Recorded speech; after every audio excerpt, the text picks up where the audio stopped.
PV रहनुमा कमर जमान कायरा ने कहा है कि वजीर आजम के लिए इसहाक डार का नाम मेरे इल्म में नहीं। निगरान सेटअप के नामों के ऐलान में कोई जल्दी नहीं है। निगरान सेटअप के लिए वजीर आजम ने कमेटी बना दी है। प्रोग्राम अब बात होगी में गुफ्तगू के दौरान उन्होंने कहा कि निगरान सेटअप से मुतालिक जो माजी में हुआ नामुनासिब था। मरदमशुमारी पर जमात इस्लामी MQM के तहफ़्फ़ुज़ात हैं। MQM कह रही है नई मरदमशुमारी के तहत इंतख़ाबात हों, लेकिन यही MQM ये भी कह रही है कि मरदमशुमारी दुरुस्त नहीं है।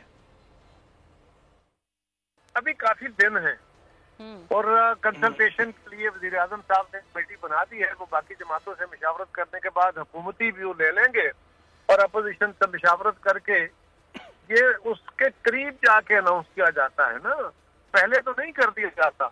अभी तो 2 हफ्ते तो कम से कम है, लिहाजा इसमें कोई जल्दी नहीं है। 2 हफ्ते में उसका वक्त है, आ जाएगा, तय हो जाएगा। गवर्नमेंट कौन सी आती है, केयर टेकर कौन होगा।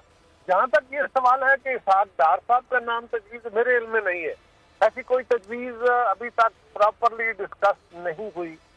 मेरा नहीं ख्याल कि इसहाक डार साहब का नाम दिया जाए। जिस तरह के निगरान सेटअप हमारे यहाँ आते हैं, इससे बेहतर है कि वही हुकूमत चले, इलेक्शन कमीशन को एम्पावर करें और जो सिटिंग गवर्नमेंट होती है उसके पास इख्तियारात इंतजामी रहे थोड़े बहुत, लेकिन बाकी इख्तियार इलेक्शन कमीशन को ट्रांसफर हो तो ज्यादा बेहतर रहेगा। Article 230 of the constitution of Pakistan, उसमें तो 2/3 मेजॉरिटी के बगैर फुल स्टॉप कामा नहीं बदल सकता जनाब। खबरों का सिलसिला भी जारी है, यहाँ वक्त हुआ है ब्रेक का। ब्रेक के बाद आपको दिखाएंगे